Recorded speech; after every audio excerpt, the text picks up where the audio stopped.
Ya, saya juga baru dengar ya jadi tersangka ya. Memang kalau sudah sudah dijadikan tersangka ya memang harus dijalankan sesuai dengan hukum yang berlaku ya. Kalau memang di situ nanti ada pasal-pasalnya dia akan dihukum berapa tahun ya, kita ikuti aja persidangan berikutnya. Kalau soal Jody ditetapkan sebagai tersangka itu saya pulangkan aja kepada hukum. Hukum bagaimana hukum, pihak kepolisian lah yang lebih tahu. Kita nggak mengintervensi. Kita sekarang ya dihukum berat dia, dihukum ringan dia, kan nggak memuaskan juga. Apa sih yang puas sekarang? Anak kita sudah hilang. Jadi bagaimana menurut alur hukum yang berlaku, ya itulah.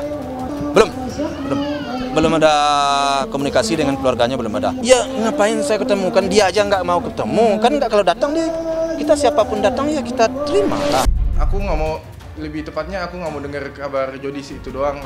Aku soalnya nggak tahu mau perasaanku tuh terhadap Jody itu seperti apa, aku nggak tahu, benar-benar nggak tahu. Karena Jody dulu adalah sahabatku dan kadang tidur bareng, kadang berbagi masalah. Sekarang kan kayak gini, aku juga nggak tahu mau perasaanku kayak gimana, campur aduk. Aku serahkan ke kepolisian aja deh. Aku juga bingung mau ngelakuin hal apa, jujur aja bingung perasaanku. Jadi polisi aja yang ngatur segala macamnya, aku serahkan. Kita juga pada bingung semuanya, itu semua terserah polisi, udah itu aja. Kita appreciate banget sama Polda Jawa Timur karena dari awal pada waktu kejadian pun Dirlantas Polda Jatim sudah sampaikan, bilang ke saya bahwa kita akan usahakan Bang secepatnya ini proses biar jangan berlarut-larut, karena bukti awal pada waktu kejadiannya sudah dipegang sama pihak Polda Jawa Timur. Jadi makanya dari kemarin saya bilang tunggu, sabar aja, pasti secepatnya pasti akan tersangka. Si Jody itu pasti tersangka. Jam 12:30 aku ditelepon Jody, kata si Jody, Frans, tolong Frans, tolong Frans.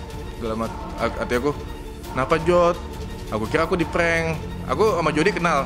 Ini sebelumnya aku sama Jody kenal banget, sangat amat kenal. Aku tidur, kamarnya juga di sini.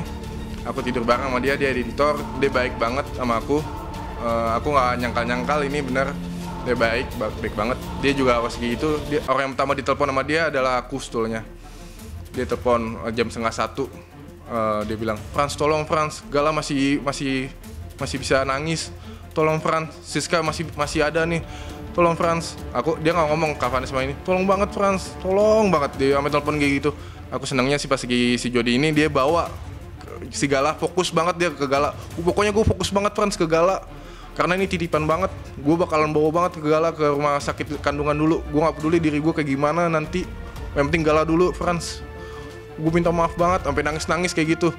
Gue bawa Gala dulu Frans ya, tolong banget. Iya, dia bilang tolong banget Frans, segala macam Frans. Dan menurutku yang dia bikin story terakhir ya kalau nggak salah, yang dia kecelakaan itu. Dia menurutku yang itu kayaknya dia mau minta tolong segala macam.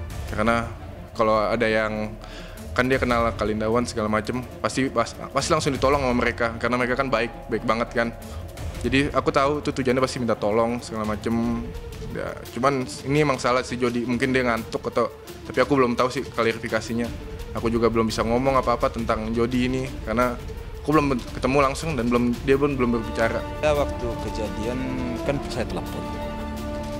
Begitu anak saya mendapat berita, si Pran telepon, Pak, udah dapat kecelakaan. Di mana? Di Surabaya.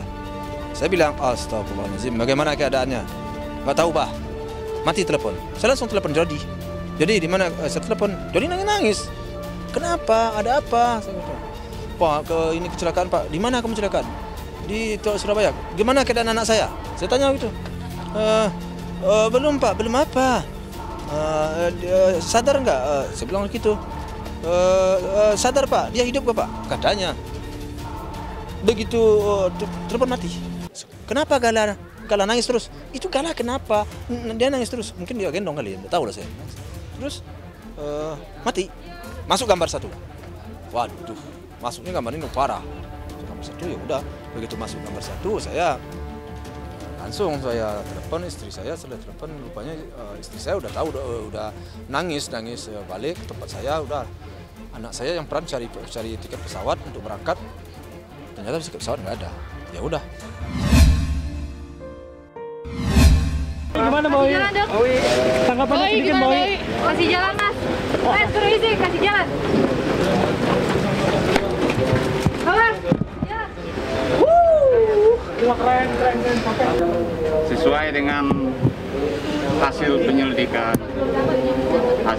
dipastikan sama dari pihak penyidik udah masuk unsur sehingga klien kita resmi ditahan 20 hari ke depan dari jam 11 sampai jam 5 sore. Iya, sesuai prosedur pemeriksaan kesehatan dulu baru diserahkan ke Tati. Belum. Jadi penyidik melakukan penahanan berarti dia udah siap surat untuk keluarga, surat pemberitahuan keluarga. Ya kita akan siapkan penangguhan penahanan, tapi itu pun tergantung dari pihak direktorat. Jadi kita hanya siapin, kita ajuin. Wajib itu kita punya wajib untuk melakukan. Kalau untuk suami Oi masih dalam pemeriksaan. Iya, dia lagi pulang kampung karena orang tuanya sakit. Kooperatif dalam pemeriksaan maupun situasi yang terjadi pada saat pemeriksaan, Oi kooperatif. Atta Halilintar yang selaku korban atau pelapor dari peristiwa tersebut berbaik hati ya, sehingga melakukan pencabutan laporan polisi termasuk melakukan perdamaian terhadap pihak yang disangkakan telah melakukan tindak pidana tersebut. Akan adanya hal tersebut maka kita melakukan upaya-upaya tindak lanjut terutama di bidang ITE ini. Kita juga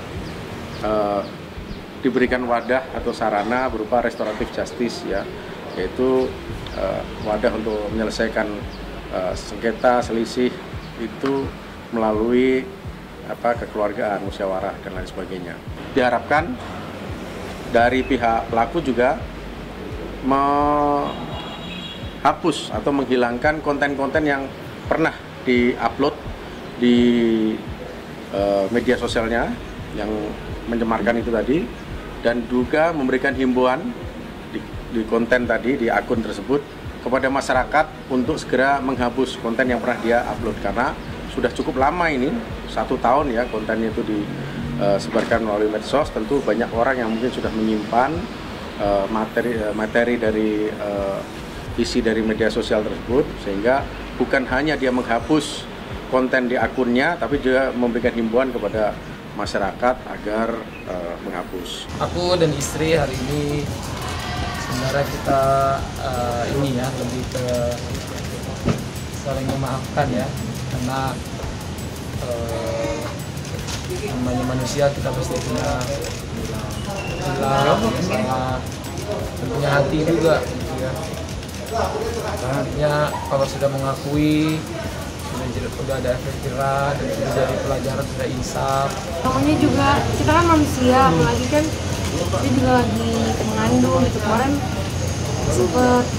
ibunya kan sempet ke rumah juga, ke depan rumah gitu. Cuma karena kita kemarin lagi ada berhalangan nggak bisa.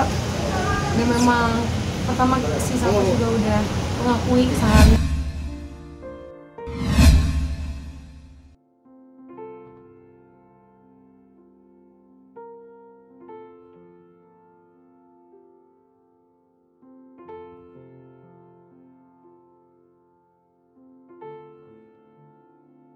Pengajian ini hari ke-7 ya, hari ke-7 Vanessa kita ngadakan doa dan yasin bersama, di mana hari Kamis ini adalah hari Kamis yang 7 hari yang lalu Vanessa mengalami kecelakaan dengan Bibi, dan semoga dengan adanya pengajian dan doa ini, doa kita bersama yasinnya sampai dan Vanessa husnul khotimah bersama Bibi. Amin ya. Kalau mengenang 1 minggu si Pebi ini, kita sebenarnya masih dalam suasana duka yang sangat mendalam baru.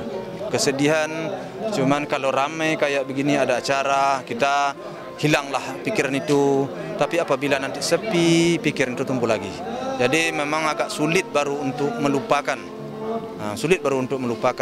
Tapi mudah-mudahan berjalan waktu, itu bisalah semakin hilanglah. Ya mau tak mau gimana lagi. Kalau kita ingat tentu saya sendiri kalau ingatan di situ juga kan perlu juga berusaha. Anaknya kan terlalu banyak dia nonton. Nah, kadang dia lempar HP ini ke tempat tidurnya. Ya, dia lempar HP ke tempat tidurnya bagus banget. Saya marah. Udah diputar juga, jangan diputar juga. Udah, saya antar ke tempat, saya antar lagi ke tempat kubur. Kadang pagi ke tempat kubur, sore ke tempat kubur. Sedang siang tengah hari ke tempat kubur.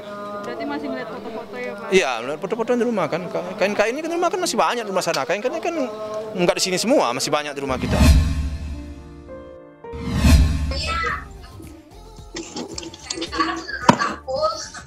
Aku sih benar-benar gak ngerasain yang orang bilang yang serem atau apa itu. Benar-benar kayak gak berasa apa-apa, happy, terus tiba-tiba dia ketemu sama baby aku aja gitu.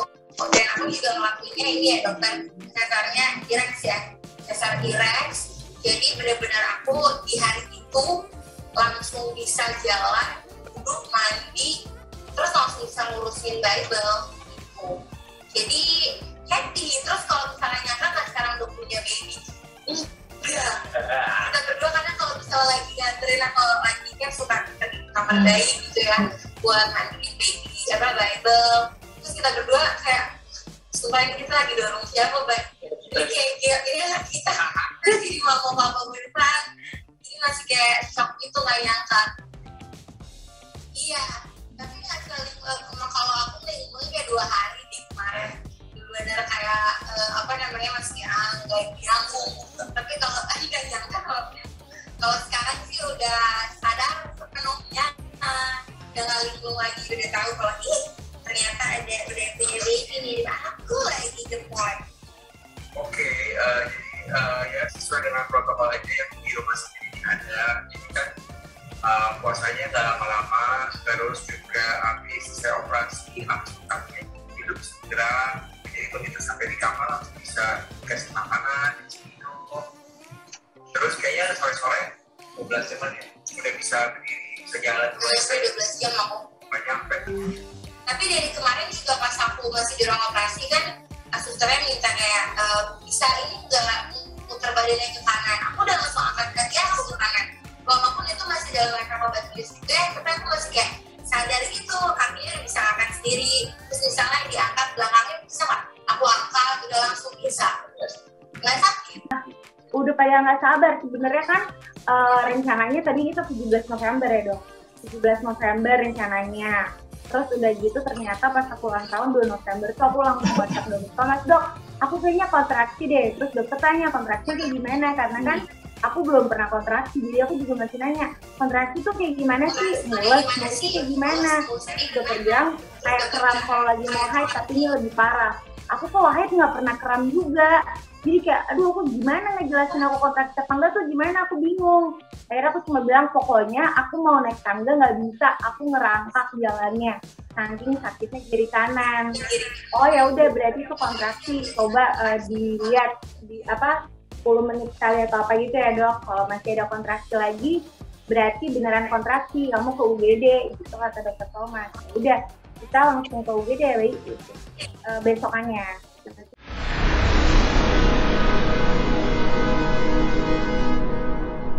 Jadi jangan lupa untuk subscribe Cumi Cumi. Ditekan ya tombol lonceng merahnya.